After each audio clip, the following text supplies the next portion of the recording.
Hi friends, welcome to this SKM channel. ఈరోజు నేను మీకు చూపించబోయే అప్లికేషన్ ఏజ్ క్యాలిక్యులేటర్ అండి. జనరల్గా మనం ఏజ్ క్యాలిక్యులేట్ చేస్తాకి కొంచెం కష్టపడుతూ ఉంటాం. బట్ ఈ అప్లికేషన్ యూస్ చేసుకోవడం వల్ల మనం ఏజ్ అనేది ఎగ్జాక్ట్గా క్యాలిక్యులేట్ చేయొచ్చు. ముందుగా మనం ప్లేస్టోర్లోకి వెళ్ళి ఏజ్ క్యాలిక్యులేటర్ అని టైప్ చేయండి. ఈ యాప్ని మీరు ఇన్స్టాల్ చేసుకోండి. ఇదే యాప్ నేను ఎందుకని ఇన్స్టాల్ చేస్తున్నానంటే 4.8 రేటింగ్ ఉంది ఫ్రెండ్స్. నెక్స్ట్ దీనికి 10,000+ డౌన్లోడ్స్ కూడా ఉంది. ఇది మనకి చాలా సింపుల్గా కూడా ఉంది.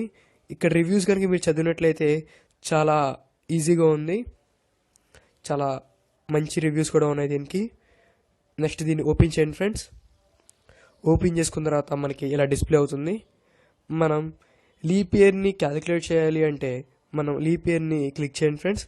మనం ఏదైనా ఇయర్ టైప్ చేసినట్లయితే అది లీప్ ఇయరా కాదా అనేది చెప్తుంది ఫ్రెండ్స్. ఫర్ ఎగ్జాంపుల్ నేను 2016 అని టైప్ చేస్తున్నాను. 2016 is a leap year. Total days in the year 2016 is 366 అని మనకు క్లియర్గా ఇస్తుంది. మనం ఫర్ ఎగ్జాంపుల్ 2018 అని టైప్ చేద్దాం. ఇది లీప్ ఇయర్ కాదని చెప్తుంది. నెక్స్ట్ మనకి 2020 అని టైప్ చేద్దాం. ఇది లీప్ ఇయర్ ఫ్రెండ్స్. చూసారు ఫ్రెండ్స్, ఇది చాలా ఈజీగా ఉంది, చాలా జెన్యున్గా రిపోర్ట్ ఇస్తుంది. నెక్స్ట్ ఇక్కడే మనం ఏం చేయొచ్చు అంటే ఏజ్ అనేది క్యాలిక్యులేట్ చేసుకోవచ్చు. ఇక్కడ ఏజ్ క్యాలిక్యులేటర్ అని చెప్పి క్లిక్ చేయండి ఫ్రెండ్స్. డేట్ ఆఫ్ బర్త్ అనేది మనం ఇక్కడ ఎంటర్ చేయాలి. ఎగ్జాంపుల్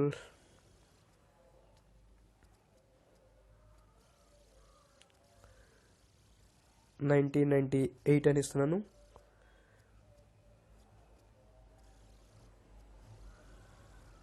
June 4th అని ఇస్తున్నాను. ఓకే చేశాను. మనం ఇక్కడ క్యాలిక్యులేట్ అని చెప్పి ప్రెస్ చేసినట్లయితే యువర్ ఏజ్ ఈస్, ఇప్పుడు నా age 18 years 7 months 2 days and friends. Next birthday నాకు ఎప్పుడు వస్తుంది అనేది 4 months 29 daysలో వస్తుంది.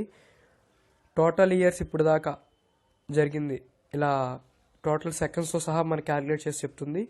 Next birthdays, upcoming birthdays 10 birthdays మనకి ఇక్కడ డిస్ప్లే అవుతుంది.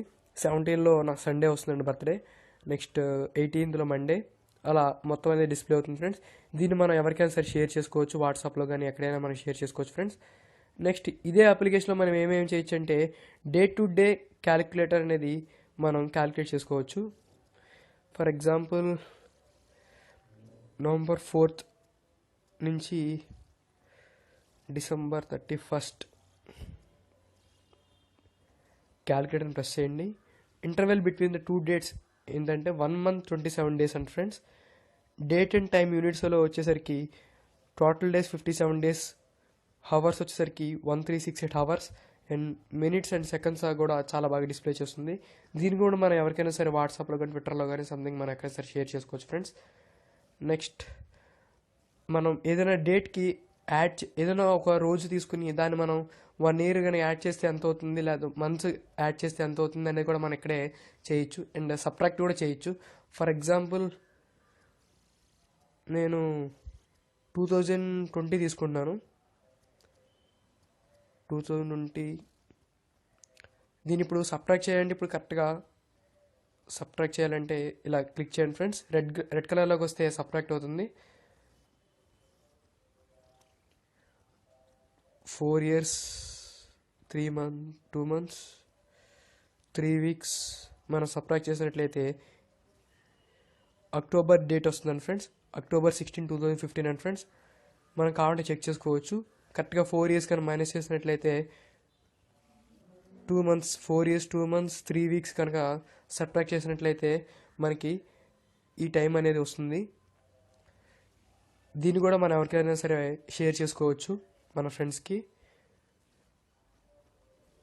ఈ సెట్టింగ్స్లోకి వెళ్ళేసరికి ఇక్కడ డేట్ ఫార్మాట్ ఉంటుంది ఫ్రెండ్స్. ఇది మంత్ ఫస్ట్ రావాలంటే మంత్, లేకపోతే ఇయర్ ముందు పెట్టుకోవాలంటే ముందు నేను DDMM ఇచ్చేసాను ఫ్రెండ్స్. నెక్స్ట్ మనం ఇక్కడ టైం జోన్ అనేది మనం ఇక్కడ సెట్ చేసుకోవచ్చు. నెక్స్ట్ ఇది యాప్ని మన ఫ్రెండ్స్కి ఎవరికైనా పంపించండి, ఇక్కడి నుంచి కూడా షేర్ చేసుకోవచ్చు ఫ్రెండ్స్. ఈ యాప్ చాలా బాగా యూస్ఫుల్ అవుతుందని అనుకుంటున్నాను. Thanks for watching. మీకు కనుక ఈ వీడియో నచ్చినట్లయితే లైక్ చేయండి, కామెంట్స్ చేయండి ఫ్రెండ్స్.